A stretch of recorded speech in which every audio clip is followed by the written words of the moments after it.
Hi, welcome back. So let's look at a story, and this is 2017.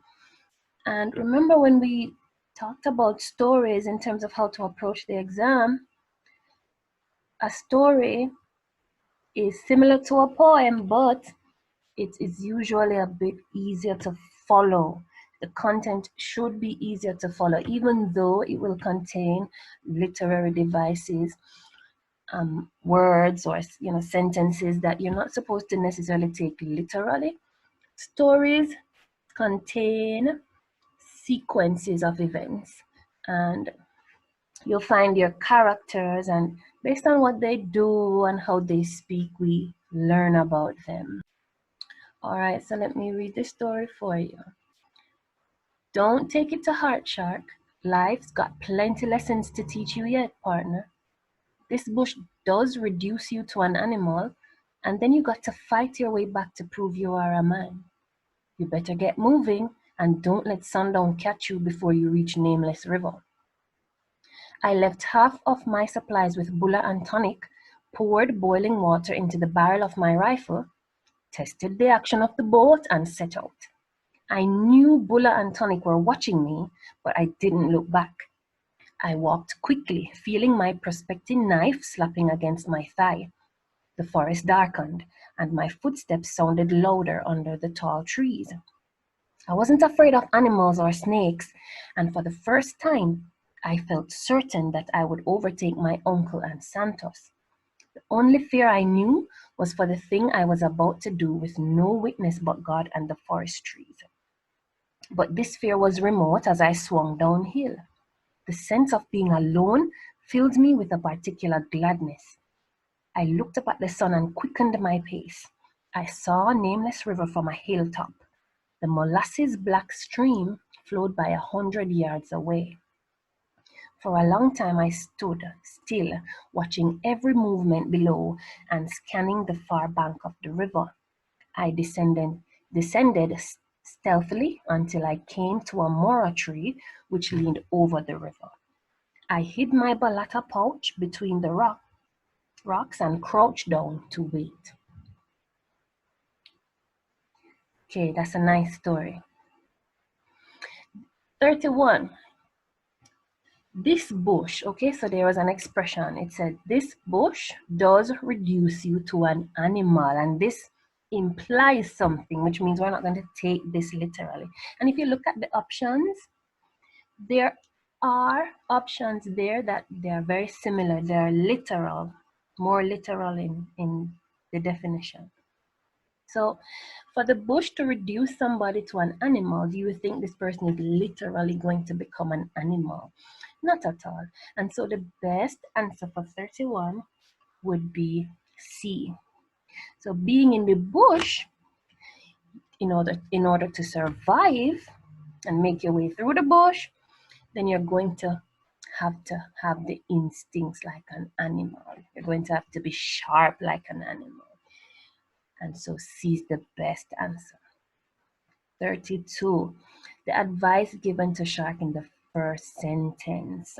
And this one was a little bit tough for me because in the first sentence, it was talking about, life, him not knowing much about life just yet.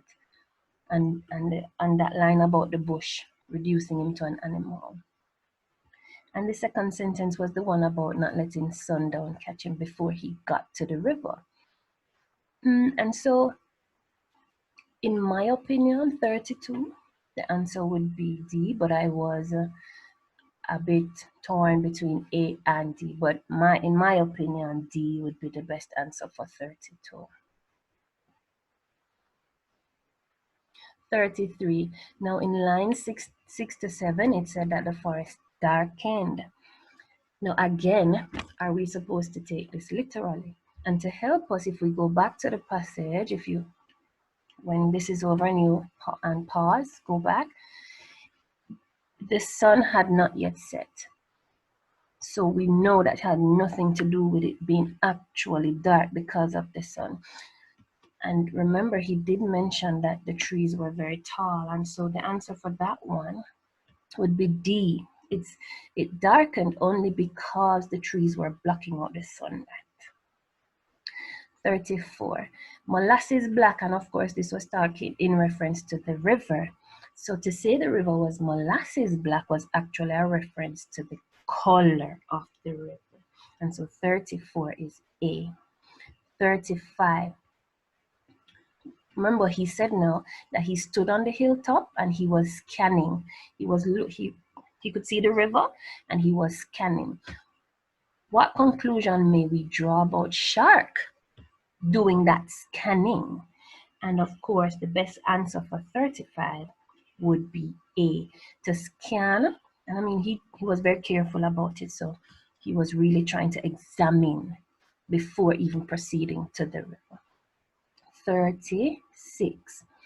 And these are some descriptions. So he was scanning the far bank. He descended stealthily. He hid his pouch and he crouched down. And based on all of those, what do you think shark was doing?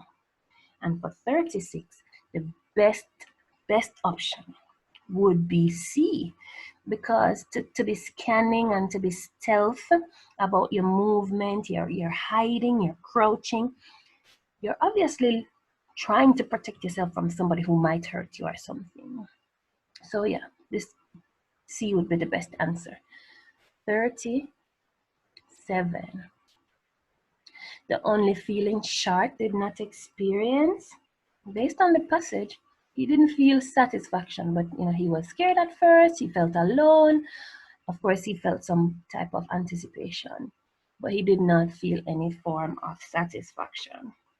38. Concluding sentence of this extract. And feel free to go back and look at the passage.